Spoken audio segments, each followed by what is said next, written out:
Hi hello नमस्कार. मी संध्या माझ्या अजून एका छोट्याशा व्लॉगमध्ये माझ्या सर्व गोडताईंचं मैत्रिणींचं अगदी मनापासून स्वागत आहे. तर मैत्रिणींनो, आज बघा रविवार आहे आणि हा व्हिडिओ रविवारचाच आहे. तर जवळपास सकाळची इथं 8:30 पावणे 9 झालेले आहे. खूप असं छान ऊन पडलेलं आहे बघा. परंतु मी आज आत्ताशी उठलेली आहे कारण मला काल परवापासून थोडंसं बरं वगैरे लागत नाही आहे. सर्दी, खोकला, ताप आणि हातपाय पण असे खूप गळून जात आहे. गोळी घेतली होती परंतु अजिबात बरं लागत नाही आहे. तर समर्थाला सुट्टी, यांना पण सुट्टी म्हणून थोडंसं निवांत.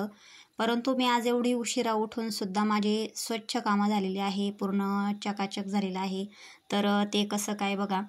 तर 4 वाजता आज समर्थ उठला, थोडासा अभ्यास वगैरे केला त्याने आणि त्याला असं वाटलं असेल का ही दररोजच करते काम, म्हणून त्याने आज मला उठूच दिलं नाही. 5:30ला मला जाग आली होती परंतु तो म्हटला की तू उठू नको. मला तो अभ्यास करताना दिसला होता परंतु मला माहीत नव्हतं तो एवढं काम आवरेल म्हणून, आणि मला थोडीशी झोप लागून गेली तर त्याने मला काही उठवलंच नाही. तर सर्वप्रथम त्याने बाहेरचंही झाडलं, घरं झाडले, सडा टाकला.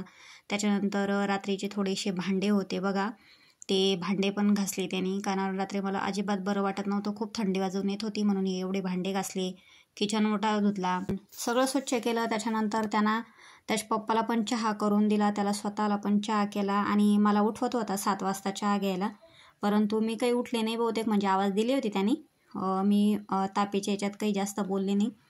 तर त्याने त्याचा चहा करून पण पिला. त्याच्यानंतर त्याने स्वतः आंघोळ केली आणि देवपूजा वगैरे पण केली. देवाची स्वच्छ रूम वगैरे करतोय.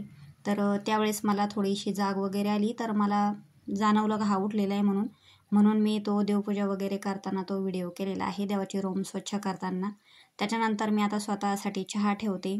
तर बघा मैत्रिणींनो, ताईंनो, कोण असं म्हणतात, भरपूर ठिकाणी असं म्हणतात का मुलं काही कामाची नसतात, मुली खूप काम करतात, मुलांना जाणीव नसती, मुलींनाच जाणीव असती. परंतु असं काही नाही. माझ्या समर्थाला माझ्याविषयी खरंच खूप जाणीव आहे. मला बरं नव्हतं, आज जर की त्याने एवढे कामं आवरले नसते तर माझी 9च्या नंतर माझी ही कामाला सुरुवात झाली असती. फक्त घरातले जे मेंबर आहे त्यांना एकमेकाविषयी जाणीव झाली पाहिजे, ते मुलगा असो की मुलगी असो, म्हणजे सुखदुःखात तरी काम आलं पाहिजे.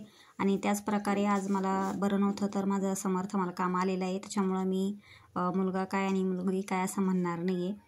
खरंच त्याने सगळे कामं केलेली आहे.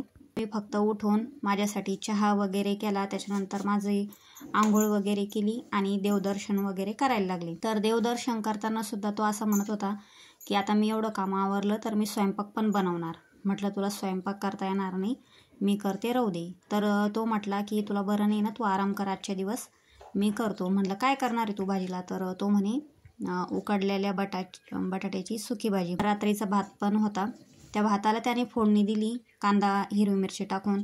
त्याच्यानंतर उकडलेल्या बटाट्याची भाजी केली आणि पोळ्या मी केल्या मग 4-5, कारण त्याला पोळ्या, तो म्हणत होता पीठ पण भिजवून बघतो, मी करतो पोळ्या, पण म्हटलं नको मी करते. त्याच्यानंतर मग मी पोळ्या पण केल्या. आता जवळपास इथं 9:30 वाजले. ते 9:30पर्यंत बघा एक लेडीजसुद्धा म्हणजे एवढं काम करू शकत नाही, त्याने एवढं केलं. माझं दर्शन होईपर्यंत त्याने बटाटे उकडले, बटाट्याची सुकी भाजी केली. त्याच्यानंतर छान अशी जो रात्रीचा भात होता त्या भाताला पण त्याने फोडणी दिली, कांदा मिरची वगैरे टाकून. त्याच्यानंतर मी एका साईडला पोळ्या केल्या आणि त्यांना दोघांना जेवायला दिलं. तर जेवणं वगैरे झाली. त्याच्यानंतर आम्ही थोडंसं बाहेर निघालो मार्केटमध्ये, कारण मला वाणाचं साहित्य वगैरे घ्यायचं होतं. तर आजचा व्हिडिओ मी इथंच थांबवते. तुम्हाला व्हिडिओ कसा वाटला नक्कीच सांगा. व्हिडिओ आवडला तर लाईक करा, शेअर करा आणि सबस्क्राईब करा. बाय.